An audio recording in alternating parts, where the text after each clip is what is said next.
Bom dia, pessoal. Estamos aqui mais uma vez para a promoção de um novo vídeo e, como de costume, estamos aqui com o nosso doutor Gabriel para elucidar os esclarecimentos e dar sequência aqui no nosso projeto de processo penal. Hoje já estamos na 14ª aula e estamos fechando o assunto das questões e processos incidentes, a partir do artigo 145 do CPP. É com você, Gabriel. Muito bom dia, pessoal. Bom dia, André. Prazer estar aqui mais uma vez para darmos continuidade ao estudo do processo penal e, particularmente no dia de hoje, concluirmos este título importante e não raras vezes esquecido, né? Esquecido nas faculdades, esquecido durante algum tempo no âmbito dos concursos públicos, mas que agora vem ganhando novos contornos, principalmente com as alterações legislativas que nós tivemos nos últimos 4, 5 anos, e, portanto, é um tema que merece atenção, merece carinho da parte dos estudantes, da parte dos concurseiros, porque, sem dúvida nenhuma, é algo que tem um sentido, tem um propósito, e se tem novidade, né, sobretudo após o advento do pacote anticrime, nós teremos incidência em provas de concursos, em exames da OAB, etc. Pessoal, nós estávamos estudando na aula passada o tema das cautelares reais. Então, nós vimos o sequestro de bens imóveis, sequestro de bens móveis, nós estudamos a hipoteca legal e estudamos também o chamado arresto preventivo ou prévio, que visa assegurar, notadamente, a eficácia da hipoteca legal, essa espécie de garantia legal sobre coisa alheia, sobre bens lícitos do criminoso, né, do agente do fato. E nós também estudamos o arresto como uma medida cautelar direcionada aos bens móveis e passíveis de penhora, também bens móveis lícitos do condenado, ou, né, daquela pessoa que está sujeita a esse tipo de providência cautelar. Muito bem. Então, estudada essa parte das medidas cautelares reais, pessoal, agora nós vamos nos debruçar sobre um outro assunto que também está inserido no campo das questões e processos incidentes. Lembra do que eu disse, do que eu lhes disse lá no começo?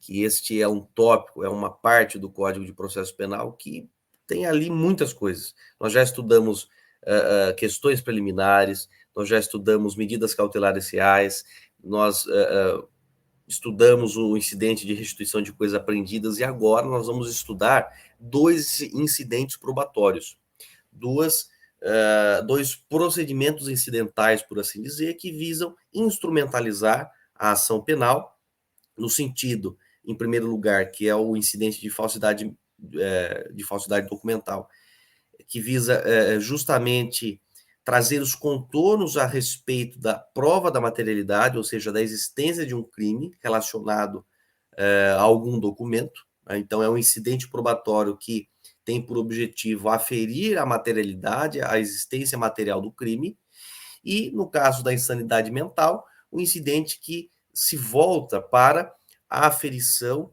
acerca da culpabilidade daquela pessoa que está sendo investigada, processada por alguma infração penal. Então, este último incidente probatório, que é da insanidade mental do acusado, tem por objeto aferir a culpabilidade, aferir a capacidade de imputação, a possibilidade daquela pessoa responder criminalmente por um processo, por uma investigação criminal, etc. Então, são dois incidentes probatórios. Um voltado à materialidade do delito e o outro voltado, direcionado ao agente criminoso. Ok? Maravilha? Pessoal, vamos começar então com o incidente de falsidade documental a partir do artigo 145 do CPP, que diz o seguinte: arguida por escrito a falsidade de documento constante dos autos, o juiz observará o seguinte processo. Na verdade, aqui é uma impertinência técnica redacional do legislador, porque não é o seguinte processo. Né? Processo, como nós já estudamos, salvo engano, a gente aprofundou neste ponto. Né? O processo ele é todo um instrumento através do qual o Estado se vale para apurar a existência de um crime, apurar o seu autor, o seu partícipe, dar a resposta devida. a partir de algumas regras pré-definidas que se constituem no devido processo legal, sem desconsiderar os conceitos ou as noções de processo, seja uma noção estática de processo, o processo como uma relação jurídica, conforme definiu Beloff, Oscar von Beloff, seja um processo entendido como uma situação jurídica, então, trazendo um dinamismo, trazendo noções de incerteza para o desenvolvimento dessa atividade humana e estatal que é o processo penal, pensando aqui em James Goldschmidt, e sem desprezar também uma outra conceituação de processo, que é dada por Hélio Fatsalari, que é visto o processo visto como um procedimento em contraditório. Então, é aquele elemento do contraditório inserido como a seiva do processo, a seiva da relação processual. Então, o processo visto como noção de conhecimento e reação. Essas duas garantias básicas que configuram o contraditório. Independentemente disso, pessoal, nós temos aqui um verdadeiro procedimento. Nós temos um procedimento incidental. Por que incidental? Porque ele vai ele vai transcorrer, melhor dizendo, em apenso, paralelamente ao curso da investigação ou durante o curso do processo, Aqui na falsidade documental, ela tem por objeto a fase processual, Então, é um procedimento incidente, e não um processo principal, o processo em si, que tem por objetivo aferir o mérito da imputação que é feita ao agente. Então, nós temos aqui um verdadeiro procedimento e não processo. Então, qual é o procedimento anunciado pelo CPP? O juiz mandará autuar em apartado a impugnação e, em seguida, ouvirá a parte contrária, que, no prazo de 48 horas, oferecerá a resposta. 2. Assinará o prazo de 3 dias, sucessivamente, a cada uma das partes para prova de suas alegações. 3. Conclusos os autos, poderá ordenar, caso o juiz, as diligências que entender necessárias. 4. Se reconhecida a falsidade por decisão irrecorrível, mandará desentranhar o documento e remetê-lo com os autos do processo incidente ou do procedimento incidente ao Ministério Público. Eu estou fazendo uma leitura geral, André, mas a gente vai voltar a explicar ponto por ponto, tá? 146, artigo. A arguição de falsidade feita por procurador exige poderes especiais. Artigo 147. O juiz poderá, de ofício, proceder à verificação da falsidade. E artigo 148. Qualquer que seja a decisão, não fará coisa julgada em prejuízo de ulterior processo penal ou civil. Muito bem. Pessoal, é um procedimento muito sumário. É um procedimento que não guarda complexidade, que não guarda tanta profundidade, tanta dificuldade no entendimento. Basicamente, a leitura dos artigos do Código. Então, vamos lá, pessoal. Algumas noções mais aprofundadas sobre este incidente. A arguição do incidente de falsidade documental, ela é feita exclusivamente por escrito. Não cabe uma alegação oral. Claro, até é possível uma alegação, uma suscitação oral, mas isto deve ser reduzido a termo, para que o juiz possa valorar. Então, a arguição por escrito é imprescindível. E ele faz referência, o artigo 145 caput, à falsidade de documento constante dos autos, e que o juiz observará o seguinte procedimento. Duas coisas que eu quero comentar com você, gente. Aqui, a regra é que o incidente de falsidade mental, ele só acontece no âmbito do processo penal. Se houver a dúvida quanto à legitimidade, quanto à rigidez de algum documento presente nos autos do inquérito policial, não há que se falar nesse incidente. No caso, o delegado procede por ato próprio à verificação da consistência daquele documento encartado aos autos do inquérito, e se ele constatar, através muitas vezes de uma perícia, inclusive uma perícia documentoscópica, se ele constatar que aquele documento é falso, ele mesmo manda desentranhar dos autos do inquérito policial, e inclusive instaura um outro inquérito policial, se tiver elementos para tanto, o inquérito, uma investigação para apurar a origem dessa falsidade. Quem é o autor daquele falso, ou ainda, quem é a pessoa que se utilizou daquele documento falsificado. para produzir muitas vezes efeitos benéficos no curso da investigação, mirando o futuro processo, desviando o foco das atividades estatais, etc. Então, o delegado ele já desentranha o documento, se constatada a falsidade, e ordena a instauração de uma investigação a respeito daquele fato. Então, o incidente, pessoal, ele é um procedimento que tem por palco o processo penal. Tudo bem? Embora não esteja muito claro aqui na redação dos artigos. Outra coisa que eu gostaria de comentar com vocês. Qual é a natureza da falsidade que pode ser objeto do incidente de falsidade documental? Nós sabemos, André, que há duas espécies ou duas grandes modalidades de falsidade. Existe uma falsidade material e uma falsidade ideológica.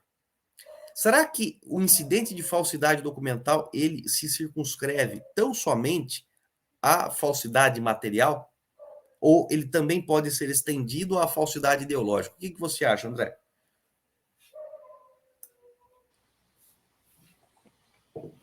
Bom, eu creio que estende para os dois, né? Os dois? Por quê? Você pode ter um exemplo de uma falsidade de uma máquina, por exemplo, né? Uma fórmula, né? Vamos lá. Primeiro, pessoal, é importante a gente definir o que é falsidade material e o que é a falsidade ideológica. Vamos dar um conceito dessas duas espécies. Falsidade material é aquela falsidade, é aquela contrafação, ou seja, a produção de um documento do zero, ou uma simples alteração de um documento pré-existente nos seus aspectos materiais. Vale dizer, nos seus aspectos exteriores. Então, é a maneira pela qual o documento se apresenta para a produção de efeitos. Porque um documento é isso. Um documento é um registro, né, escrito, normalmente numa superfície, um papel, ou pode ser um registro virtual hoje em dia, né, mas é um registro num documento, numa superfície, numa plataforma específica, que tem por objetivo documentar, por isso documento, ou seja, tornar algo estável, né, que diga respeito à realidade.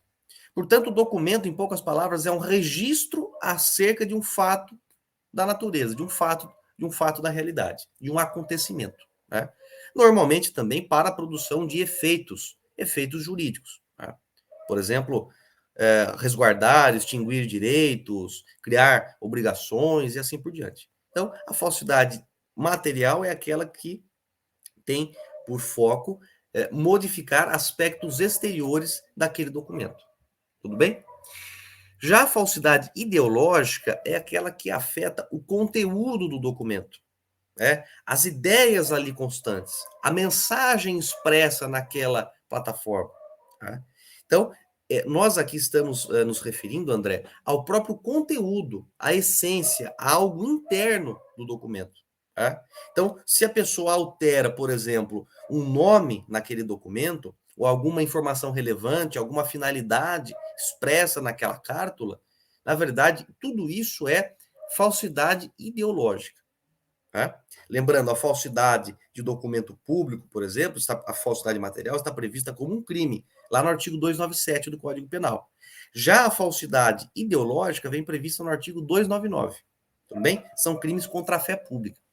Deu para entender? Falsidade material versa sobre os aspectos exteriores do documento e a falsidade ideológica sobre o conteúdo, sobre a parte interna, por assim dizer, daquele documento. Deu para entender? Ficou claro as duas espécies de falsidade? Vamos lá para a resposta. Pessoal, há duas correntes. Há uma corrente que sustenta que a perícia documentoscópica, aquela perícia que vai aferir a legitimidade, a legalidade, todos os aspectos relativos àquele documento, ela só tem razão de ser na aferição de uma falsidade material. Ou seja, se aqueles elementos exteriores foram modificados, foram produzidos a posteriori, por exemplo, ou não. Né? Não cabe ao perito determinar se houve uma falsidade nas ideias daquele documento, no conteúdo do documento. Né? Por quê? Porque essa parte ela vai ser aferida de acordo com as outras provas do processo, de acordo com a realidade manifesta. com a contrariedade daquele documento, daquelas ideias ali constantes, e em relação ao fato da vida, ao acontecimento. Então, é no contraste entre essas duas coisas que se percebe, que se constata a falsidade. Então, não há que se falar em incidente de falsidade documental para uma falsidade de natureza ideológica, então somente uma falsidade material, que é o que o perito pode constatar. Né? O perito não vai interpretar o documento em sua inteireza. Né? Isso compete às partes e ao juiz depois na apreciação da prova. Né? Tudo bem? Deu para entender a primeira corrente? A segunda corrente, André, que parece-me prevalecente, sustenta ser possível tanto a falsidade material quanto a falsidade ideológica. Né? E esta a segunda corrente, ela tem por objetivo justamente compatibilizar o incidente, porque o incidente ele não é claro a respeito da natureza da falsidade, mas também ela diz que a perícia tem capacidade, tem competência para aferir e interpretar o documento como um todo. Né? O perito tem condições de avaliar esse documento em seu aspecto interno, interior, e também os fatos da vida. E também, se for o caso, outras provas que estejam relacionadas com aquele documento, fazendo um cotejo, fazendo uma avaliação ampla, global, contextualizada. Né? Então, a princípio, para esta segunda corrente, é possível que haja as duas espécies de falsidade no âmbito do incidente que nós estamos estudando agora. Ok? Maravilha? Então, vamos repetir aqui a leitura do artigo 145. Então, arguida por escrito a falsidade de documento constante dos autos, o juiz observará o seguinte processo ou procedimento. Ponto importante. De quem é a legitimidade para arguir o incidente de falsidade documental? Pessoal, aqui a arguição compete às partes, né? Primariamente às partes, ao Ministério Público, ao acusado, ao querelante, no caso de uma ação penal de iniciativa privada, né? Ao assistente da acusação, alguns sustentam também que ele teria essa atribuição, né? Por ser uma parte adesiva, por assim dizer, à acusação. Então, em regra, seriam as partes, né, legitimadas para arguir o incidente.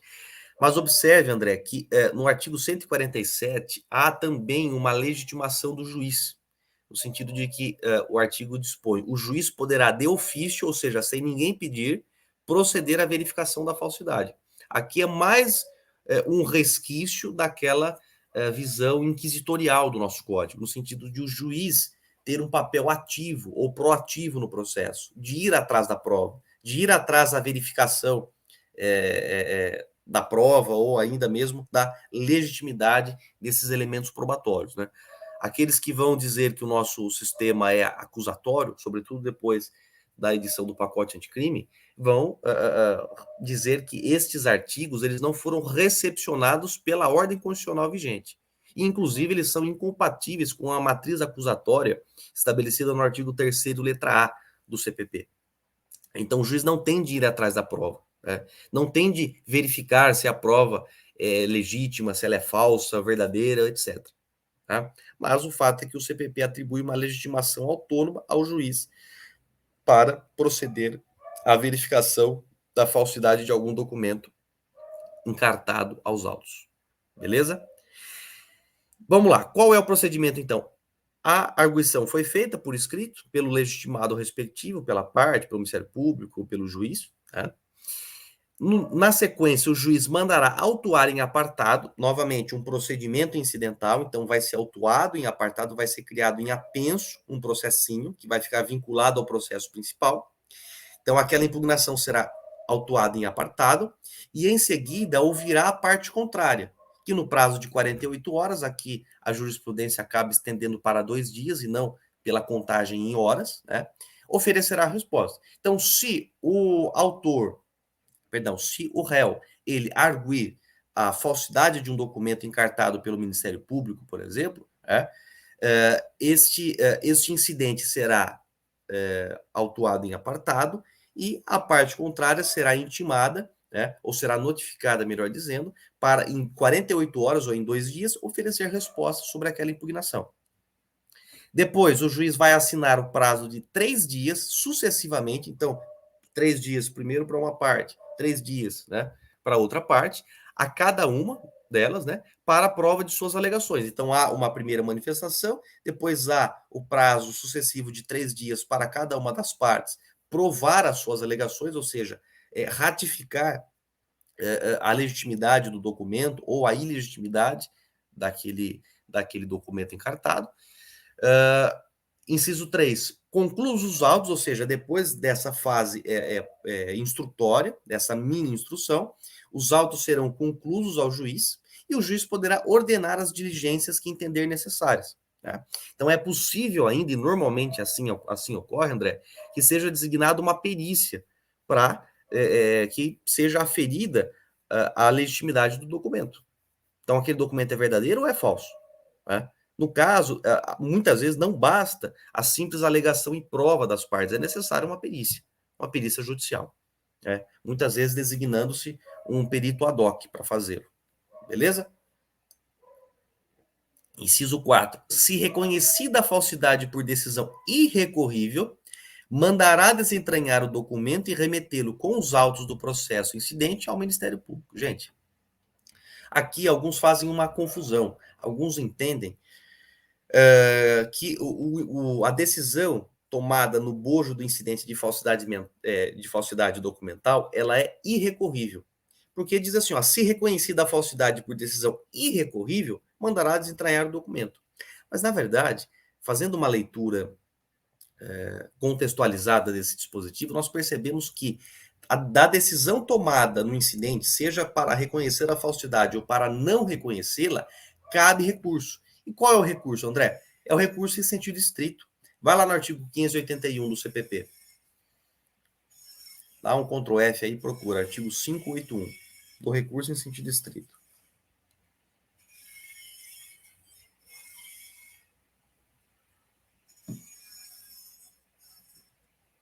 Aí, ó.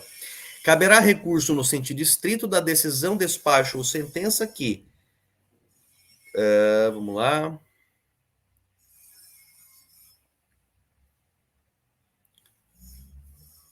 Pode baixar mais um pouquinho, André?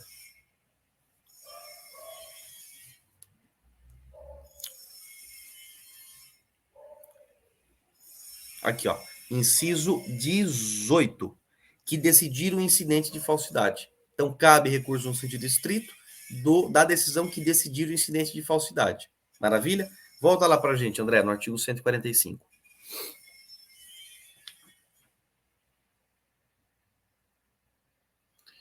Então, nós verificamos que há sim a previsão de um recurso em sentido estrito, para a decisão que reconhecer ou não a falsidade de algum documento constante dos autos. Agora, o que essa decisão, o que essa expressão se reconhecida a falsidade por decisão irrecorrível, o juiz mandará desentranhar? Quer dizer o seguinte, se esta decisão tornar-se imodificável, né, pela preclusão, então aqui nós estamos nos referindo à decisão irrecorrível, aquela decisão sobre a qual já não admite mais um recurso para hostilizá-la. É uma decisão que sobre a qual se operou a preclusão a coisa julgada. Né? Então, se uma decisão tornou-se imodificável pela coisa julgada ou pela preclusão, que é aquela aquela impossibilidade de ser modificada no âmbito do seu próprio campo de incidência, do procedimento incidental. Tá? Então, o juiz, neste caso, se essa decisão não for mais passiva de recurso, ele mandará desentranhar o documento, se constatada a falsidade, né? E depois remetê-lo com os autos do processo incidente ao Ministério Público, ou também à Polícia Civil, para instauração de inquérito policial. Tá? Mas a regra, então, que o juiz ele encaminhe, né, verificada a falsidade, o juiz faz o desentranhamento daquele documento dos autos e remete à autoridade competente, ao Ministério Público ou à Polícia Civil, ou eventualmente Polícia Federal, Ministério Público Federal e assim por diante. Tudo bem? Artigo 146. A arguição de falsidade feita por procurador exige poderes especiais. Aqui, pessoal, é uma forma de resguardar o advogado, notadamente o advogado, né? E por quê? Porque se há a arguição de falsidade de algum documento presente nos autos, aquela parte, ainda que implicitamente, está atribuindo à outra a prática de um crime de falsificação de documento. Ou ainda de simples utilização de um documento falso. Né? Então, no mais das vezes, a imputação de um crime, ainda que uma imputação velada. Consequentemente, é necessário que exista poderes especiais que municiem o advogado que fala não em nome próprio, mas em nome da parte interessada. Né? Então, aqui é também uma forma de resguardo do advogado.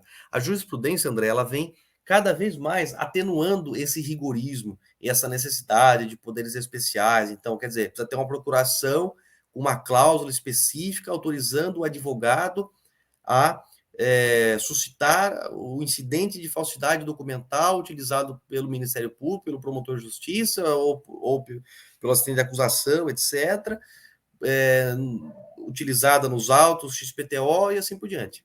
Né? A jurisprudência vem atenuando esse rigorismo, dizendo que não há necessidade. Né? E o advogado, se cometer algum excesso na sua manifestação, ele será pessoalmente responsabilizado por isso, né? E não pela simples arguição de falsidade, ou para a verificação da procedência daquele documento.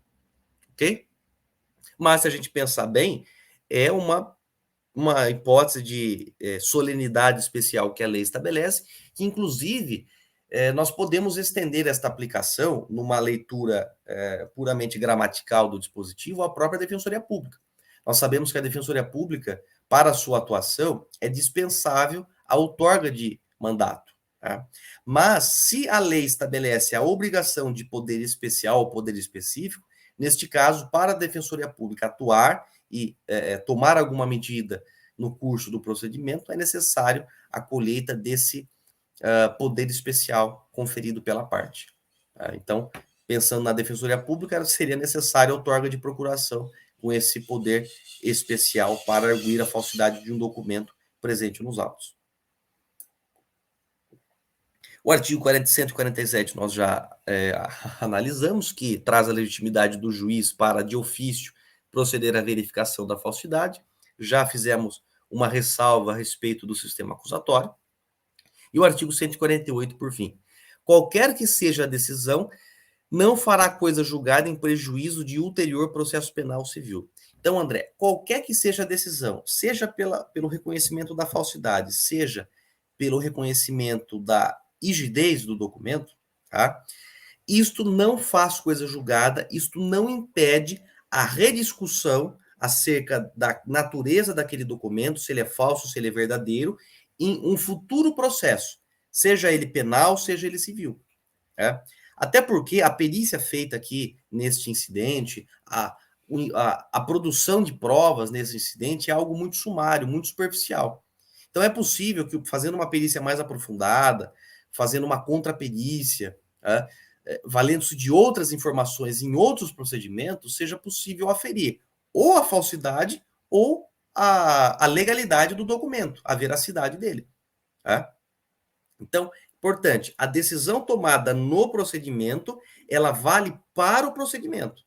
Ela não tem eficácia em relação a outras esferas, mesmo que seja a esfera penal.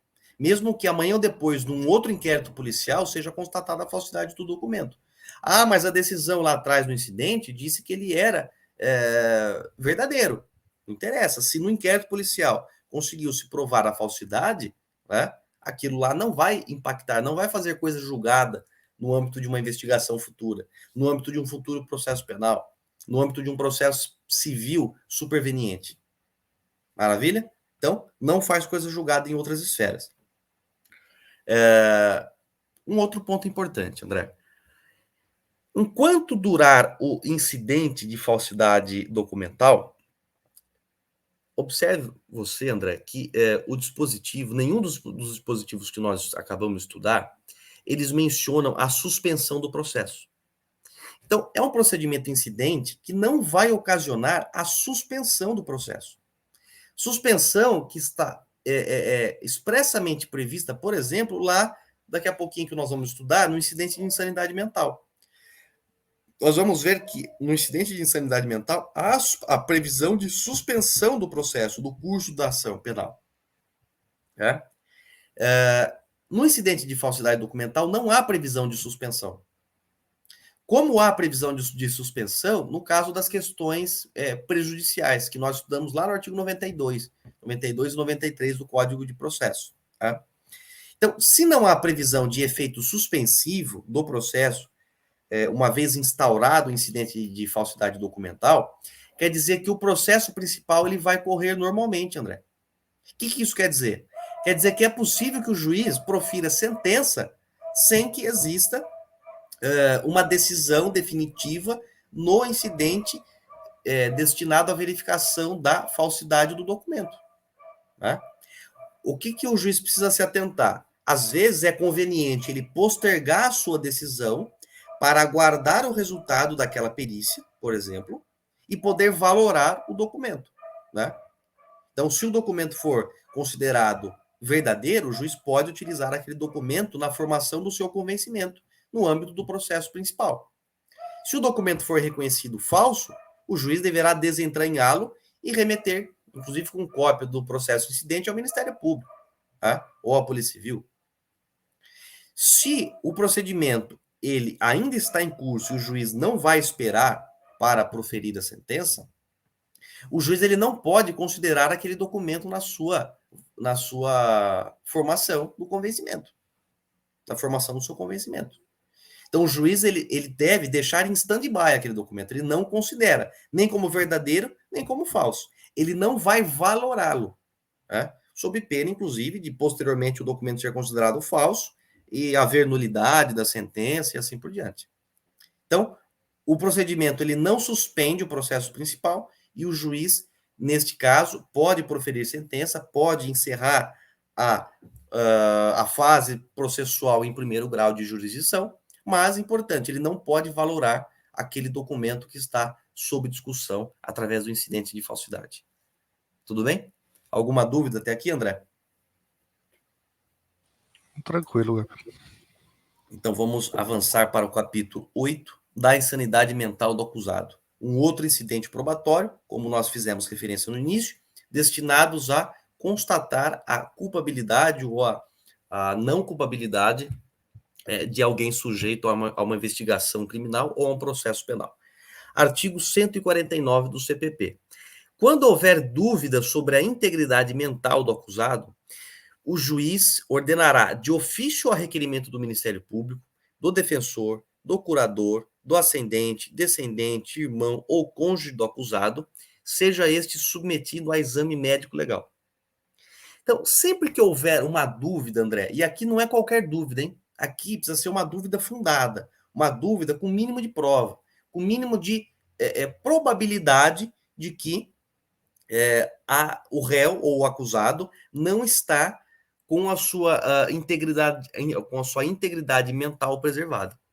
Então, se houver uma dúvida fundada a respeito da capacidade de autodeterminação da pessoa, de entendimento, dúvida sobre a sua integridade mental, sobre a sua rigidez mental, o juiz poderá ordenar de ofício, ou a requerimento do MP, do defensor, do curador, do ascendente, descendente, irmão, cônjuge do acusado, para que este seja submetido a um exame médico legal, a uma perícia para verificar se ele tem alguma doença mental, e aqui, doença mental, integridade mental e rigidez mental são expressões que conduzem a um leque enorme de possibilidades de perturbação da saúde mental da pessoa. Pode ser qualquer tipo de anomalia, de doença que interfira nessa capacidade que a pessoa tem de reconhecer o que ela faz. Então, é possível que essa pessoa seja submetida a uma perícia, a um exame médico legal. Esta perícia, esta verificação da insanidade mental do acusado, André, também corre em paralelo, através de um procedimento incidente, que fica em apenso ao processo principal, tá bom? A legitimidade, você percebe que ela é bem ampla. Engloba o juiz de ofício, engloba o requerimento do MP, do defensor, do curador, do ascendente, descendente, irmão, cônjuge do acusado, E aqui é um rol que a maioria da doutrina sustenta como sendo não taxativo. Qualquer pessoa que demonstre o mínimo de interesse naquele processo, até mesmo um guardião de fato, né? um curador de fato, alguém que está cuidando da pessoa, mas que não tem, ou que não exerce, melhor dizendo, um munus público para isso, né? Pode suscitar a verificação da insanidade mental do acusado. Tá? Então, a legitimidade é ampla. Parágrafo 1º. O exame poderá ser ordenado ainda na fase do inquérito mediante representação da autoridade policial ao juiz competente. Então, perceba, na fase processual é possível, o MP pode requerer, o defensor, o advogado, o defensor público, o defensor constituído, o curador, que é aquela pessoa que exerce a curatela sobre alguém que pende, né, uma interdição, do ascendente, do pai, do avô, do bisavô dessa pessoa, do descendente, o filho, o neto, etc. O irmão, né, ou ainda o cônjuge. E nós podemos abranger tranquilamente aqui, até por uma equiparação constitucional, o companheiro, né, do acusado. Mas, além disso, é possível a designação dessa perícia, desse exame médico legal, ainda na fase de investigação, ainda na fase inquisitorial do inquérito policial. E, neste caso, a autoridade policial tem atribuição para provocar o juiz para que seja determinado o exame médico legal. André, aqui é interessante uma pergunta de prova, inclusive, que já foi objeto de prova oral do concurso de delegado de polícia de São Paulo. Qual é a única perícia que o delegado não pode requisitar ou ordenar de ofício? Ou seja, que ele necessita de uma autorização judicial. É exatamente o incidente que nós estamos estudando agora. Então, para o exame ou para a verificação da insanidade mental do acusado, o delegado tem atribuição, tem legitimidade para provocar a sua instauração, mas ele não pode determinar de ofício. Ele precisa representar ao juiz para que o juiz determine a realização do exame. Beleza? Parágrafo 2º. O juiz nomeará curador ao acusado quando determinar o exame, ficando suspenso o processo. Olha aqui a previsão de suspensão do curso da ação penal, diferentemente do incidente de falsidade que nós acabamos de estudar. Então, ficando suspenso o processo, se já iniciada a ação penal, salvo quanto às diligências que possam ser prejudicadas pelo adiamento. Pessoal, se a verificação ocorre no âmbito do inquérito policial, não há suspensão. O inquérito continua ocorrendo normalmente. Somente se for designada a perícia no âmbito do processo, este sim ficará suspensa, né? Olha só a redação. Ficando suspenso o processo, vírgula, se já iniciada a ação penal. Então, se já tem ação penal, suspende-se o processo até a realização do exame. Se foi feita a perícia no âmbito do inquérito policial, não é suspenso o procedimento. Tá? E, nesse caso, então, o juiz ele faz a nomeação de um curador, atenção, de um curador especial, que vai representar o acusado no curso desse procedimento. Então, vai representá-lo, e muitas vezes, André, até mesmo o advogado, o defensor também pode ser nomeado como curador especial, né? E neste caso, então, quando determinar o exame, nomeia-se um curador especial, suspende-se o processo, se já foi iniciada a ação, salvo quanto às diligências que podem ser prejudicadas pelo adiamento. Então, exemplo de diligências urgentes e que não podem esperar a conclusão do exame. Por exemplo, há uma testemunha que está no leito de morte, uma testemunha ocular. O que nós vamos fazer neste caso? Uma antecipação de provas. Nós vamos pedir para o juiz que ele, nos termos do artigo 225 do CPP, salvo engano, determine a realização de um incidente probatório, ou seja, a colheita antecipada do depoimento de uma testemunha, que está no leito de morte. Feita a colheita dessa prova, né, instaurado o contraditório prévio, os autos continuarão suspensos, salvo se outras diligências imprescindíveis forem se revelarem, né, no curso do processo. Ok? Artigo 150. Para o efeito do exame, o acusado, se estiver preso, será internado em manicômio judiciário, onde houver, ou se estiver solto, e o requererem os peritos em estabelecimento adequado que o juiz designar. Então, muitas vezes, a pessoa está num estado tal de incompreensão, de incapacidade, que é necessário a internação dessa pessoa num como judiciário, num hospital de custódia e tratamento. Tá? Se houver naquela localidade, ou ainda se estiver solto e houver requerimento dos peritos em estabelecimento adequado que o juiz designar. Tá?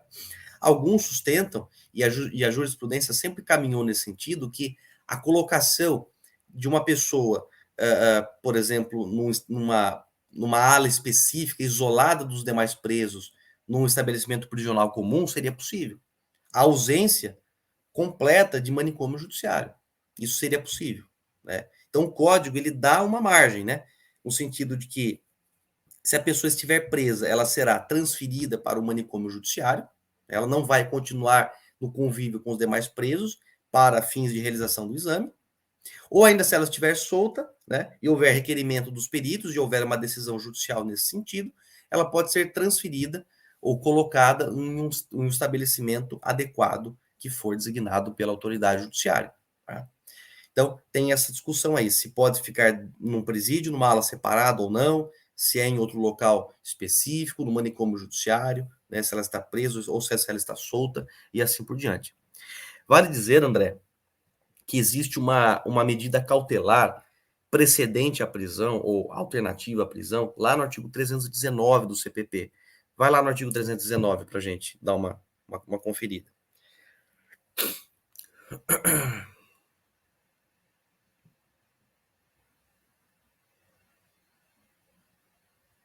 319? 319. Ah, peraí, deixa eu ver aqui.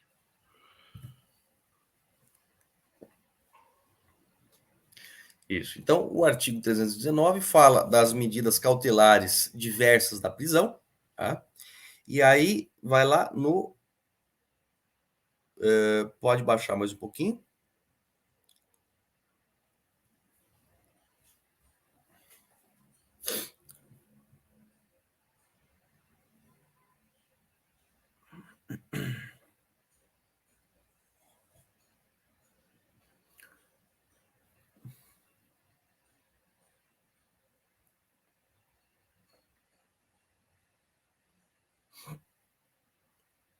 Aqui, ó. Inciso 7. Internação provisória do acusado nas hipóteses de crimes praticados com violência ou grave ameaça, quando os peritos concluírem ser inimputável ou semi-imputável, nos termos do artigo 26 do Código Penal, e houver risco de reiteração. Então, para os casos em que há uma probabilidade que haja justificativa cautelar para a decretação de uma medida cautelar diversa da prisão, que na verdade aqui é uma prisão, hein? Aqui fala que é diversa da prisão, mas é a mesma coisa que uma prisão. A pessoa vai ter a sua liberdade cerceada. Ela ficará confinada provisoriamente. Né? Nos casos em que houver a prática de um crime com violência ou grave ameaça à pessoa, né? E na hipótese de os peritos concluírem pela inimputabilidade ou semi-imputabilidade e ainda houver risco de reiteração. Então, nessas hipóteses, será admitida a aplicação dessa medida cautelar. Gabriel, e se não houver uma justificativa, ou, melhor dizendo, o preenchimento desses requisitos, quer dizer, a prática de um crime eivado de violência ou grave ameaça, e também houver risco de reiteração, como que faz? Neste caso, o juiz pode decretar a prisão preventiva dessa pessoa, né? E colocá-la sob custódia de um manicômio judiciário ou ainda em uma ala específica de um estabelecimento prisional ou ainda num outro local adequado, né? Mas desde que exista, repita-se, o periculum libertatis, que nós vamos estudar no campo das cautelares pessoais, que é justamente a possibilidade daquela pessoa colocar em risco o processo, a ordem pública, a aplicação da lei penal, se houver motivo cautelar. Cautelaridade, tá bom? Volta lá, André, no artigo 146.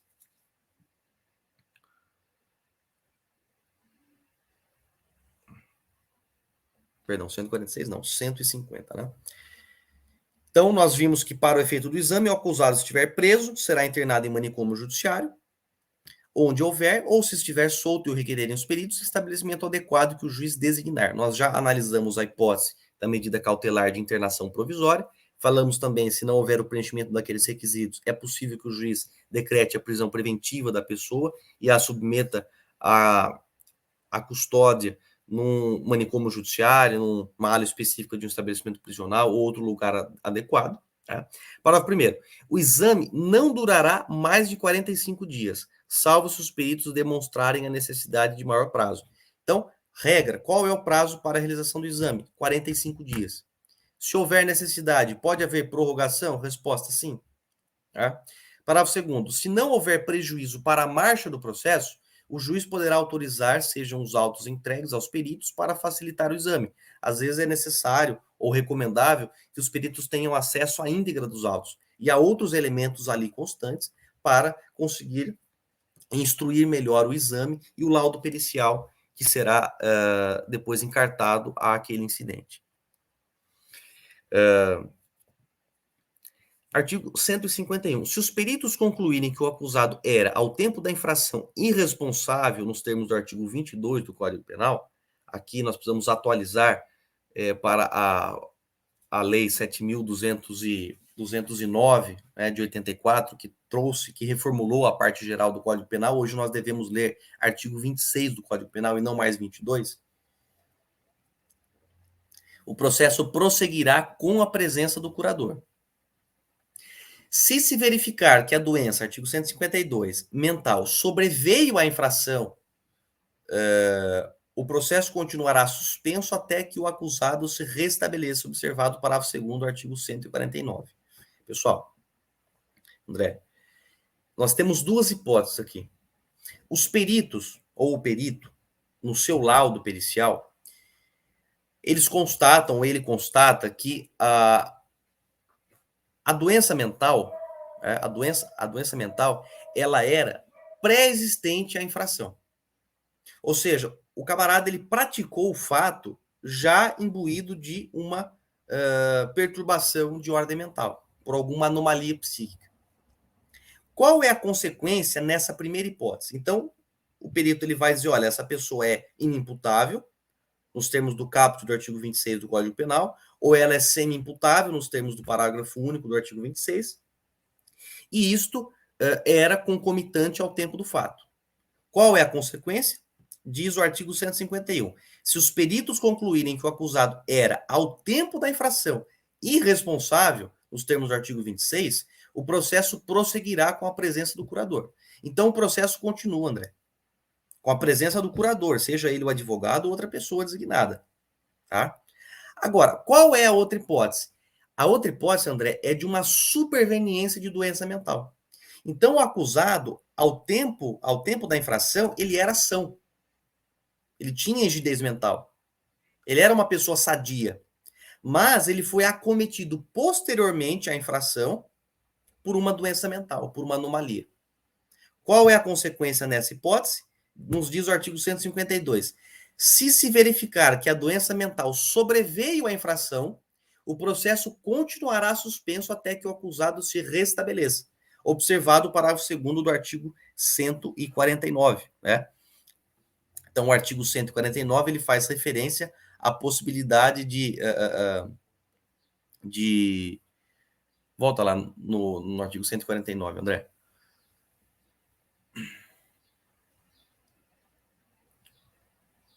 Isso. Então, que traz a hipótese da realização do exame. Parágrafo 2º. O juiz nomeará curador ao acusado quando determinar o exame, ficando suspenso o processo, seja iniciada a ação, sem prejuízo das provas ou das diligências que sejam imprescindíveis de serem realizadas naquele momento. Então, é possível a realização de diligências extraordinárias enquanto o processo fica suspenso. Repetindo então, André, se os peritos constatarem que a doença mental ela era pré-existente ao fato, o processo continua com a nomeação de um curador. E ao final do processo, o juiz pode até absolver essa pessoa, hein?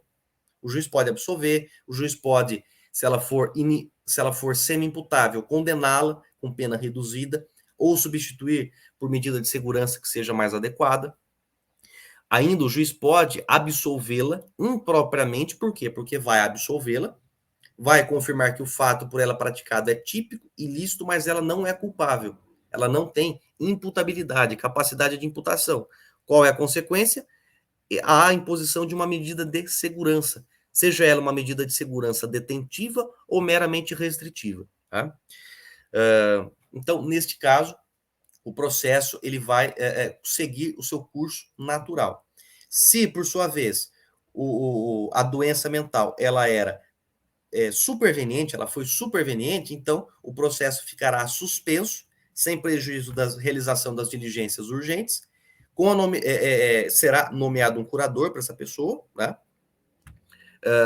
E o processo, então, não vai ter curso até que o acusado se restabeleça. Aqui nós temos, André, uma grande discussão na doutrina no que se refere à duração dessa suspensão. Será que essa suspensão ela tem duração ad eterno? Ela dura indefinidamente? E como que nós vamos fazer com a prescrição? Será que a prescrição também fica suspensa? Aqui nós temos uma disputa na doutrina, né?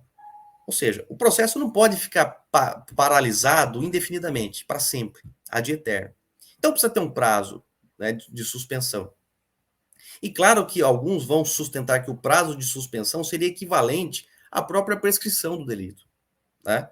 Então o processo pode ficar suspenso até este prazo, o prazo em que o Estado ainda tem interesse punitivo naquele fato, naquele comportamento. Tá? E a prescrição, será que ela fica suspensa enquanto o processo também está paralisado?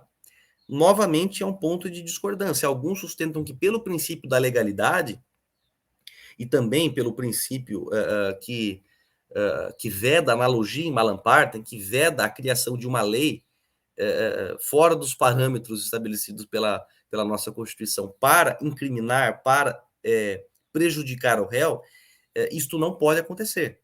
Né?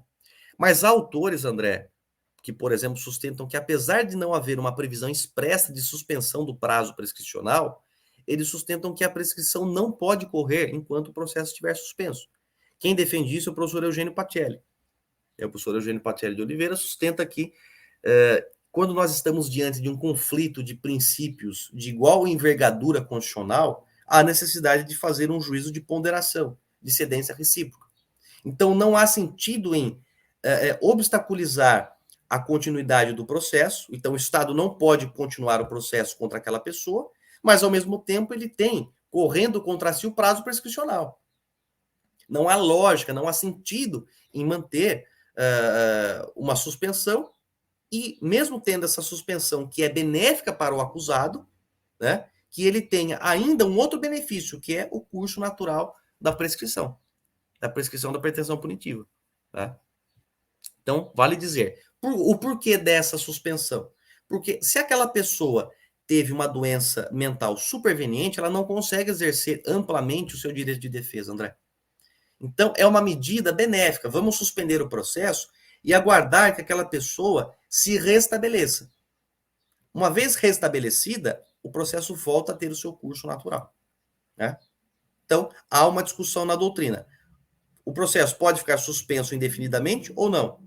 Nós vamos observar o limite do prazo prescricional daquele delito ou não? E a prescrição em si mesma? Corre ou não corre enquanto o processo está suspenso? Há uma flagrante divergência doutrinária e também jurisprudencial. Tudo bem? Parágrafo 1º.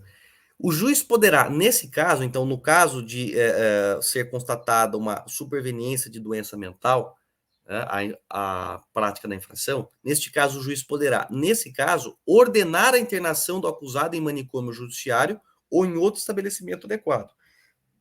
Aqui, muitos sustentam, e também fazendo referência ao professor Eugênio Pacelli, seu curso de processo penal, ele sustenta que essa disposição ela não se compatibiliza com o princípio da presunção de inocência. E também não se compatibiliza com o sistema das medidas cautelares pessoais. Né? Ou seja, se o processo, em tese, pode ficar suspenso ad eterno, aquela pessoa vai ficar confinada também por um prazo indeterminado. Né? Também será internada provisoriamente ou a partir de uma prisão preventiva, terá sua liberdade cerceada. Por quanto tempo? Né?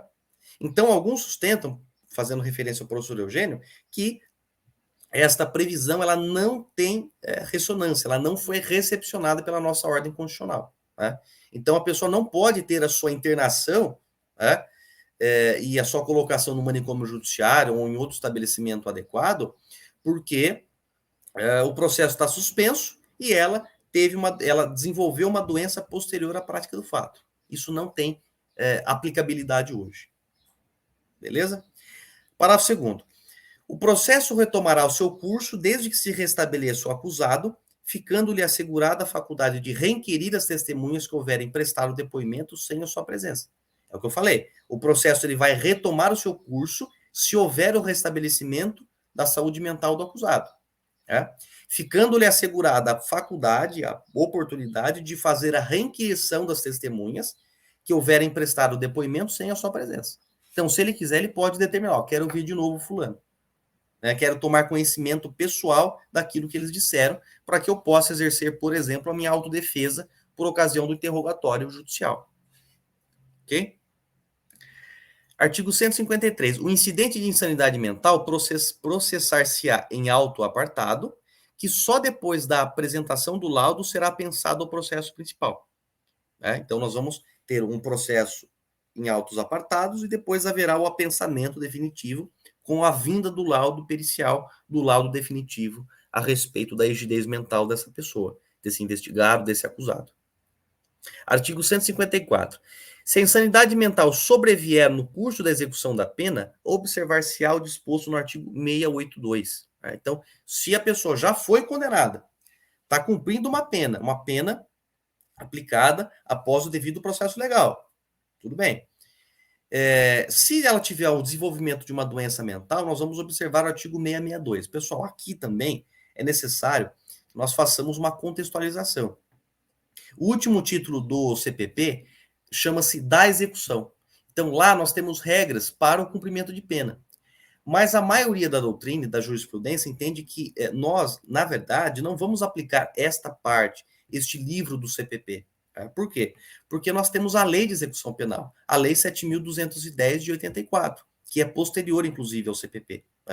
E como ela regulamentou todas as questões afetas à parte da execução penal, nós vamos seguir as regras ali dispostas. Então, se sobrevier uma insanidade mental do acusado, nós vamos observar os ditames da LEP, e não aquele previsto no artigo 682, que, salvo engano, trata da medida de segurança, ou das medidas de segurança no âmbito da execução.